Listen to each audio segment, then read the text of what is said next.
바리새인들 중에 니고데모라는 사람이 있었습니다. 그는 유대 공회의 의원 중 한 사람이었습니다.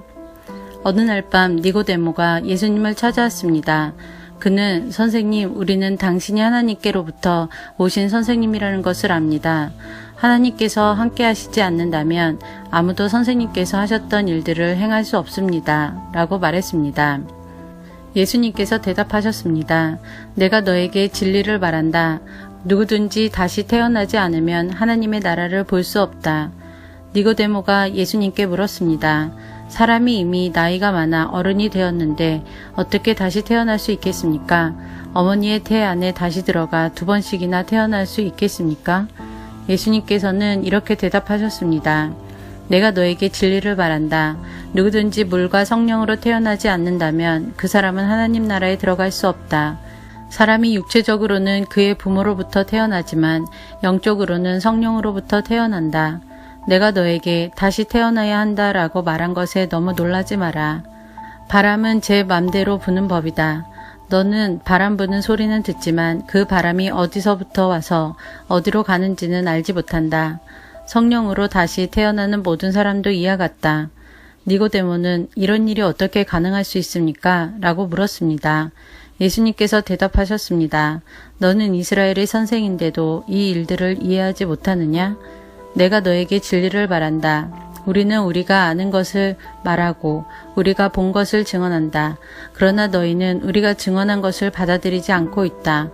내가 너희에게 이 세상의 일들에 대해 말했는데도 너희는 나를 믿지 않는데 내가 너희에게 하늘의 일들을 말한다면 너희가 어떻게 믿겠느냐?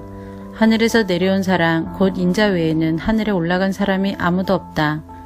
모세가 광야에서 뱀을 높이 들었던 것처럼 인자도 들려야 한다. 그것은 그를 믿는 사람들에게 영생을 얻게 하기 위해서이다. 이와 같이 하나님께서는 세상을 사랑하여 독생자를 주셨다. 이는 누구든지 그의 아들을 믿는 사람은 멸망하지 않고 영생을 얻게 하려 하심이다. 하나님께서는 세상을 심판하시기 위해 그의 아들을 세상에 보내신 것이 아니라 자기 아들을 통하여 세상을 구원하시기 위해 아들을 보내신 것이다. 하나님의 아들을 믿는 사람은 유죄 판결을 받지 않는다. 그러나 그를 믿지 않는 사람은 이미 유죄 판결을 받은 것이다. 그것은 사람이 하나님의 독생자의 이름을 믿지 않았기 때문이다. 판결 내용은 이렇다. 빛이 세상에 와 있지만 사람들은 빛보다는 어두움을 더 좋아하였다는 것이다. 그들이 어두움을 더 좋아하는 것은 그들의 행위가 악하기 때문이다.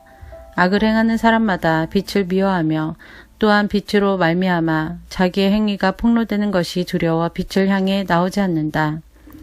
그러나 진리를 행하는 사람은 그가 행한 모든 일들이 하나님을 통하여 행한 것이라는 사실을 나타내기 위해 빛을 향해 나온다. 이 일이 있은 후 예수님과 그의 제자들은 유대 지방으로 갔습니다.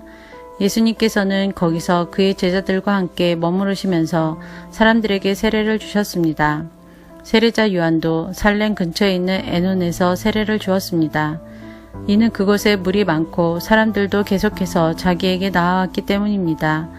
이때는 요한이 아직 감옥에 갇히기 전이었습니다. 요한의 제자들 중 몇 사람과 유대인 사이에 정결 예법에 대한 논쟁이 벌어졌습니다. 그래서 그들은 요한에게 와서 선생님, 요단강 동편에서 선생님과 함께 계시던 분, 즉 선생님께서 이전에 증언하셨던 그분이 지금 세례를 주고 계시며 모든 사람들이 그분에게로 가고 있습니다. 라고 말했습니다. 요한이 대답했습니다. 하늘의 하나님께서 주지 않으시면 사람은 아무것도 받을 수 없다. 너희들은 나는 그리스도가 아니며 그분보다 앞서 보냄을 받은 사람이다. 라고 말한 것을 들은 증인들이다. 신부의 주인은 신랑이다. 신랑을 기다리며 그가 오는 소리에 귀를 기울이는 신랑의 친구는 신랑의 소리를 듣고 대단히 기뻐한다. 나의 기쁨도 이와 똑같은 것이다. 나의 기쁨이 이제 이루어졌다. 그분은 점점 더 위대해질 것이고 나는 점점 더 사람들의 관심에서 멀어지게 될 것이다. 위로부터 오신 분은 모든 것 위에 계신 분이다. 땅으로부터 온 사람은 땅에 속하여 땅의 일을 말한다. 그러나 하늘로부터 오신 분은 모든 것 위에 계신 분이다. 그분은 그가 보고 들었던 것을 증언하신다. 그러나 아무도 그분의 증언을 받아들이지 않는다. 그분의 증거를 받아들이는 사람은 하나님이 참되신 분이라는 사실을 인정한다. 하나님께서 보내신 그분은 하나님의 말씀을 전하신다. 하나님께서는 그분에게 성령을 한없이 주셨다. 아버지는 아들을 사랑하셔서 모든 것을 그의 손에 맡기셨다. 아들을 믿는 사람은 영생이 있지만 아들을 거역하는 사람은 생명을 보지 못하고 도리어 그에게 하나님의 진노가 있을 것이다.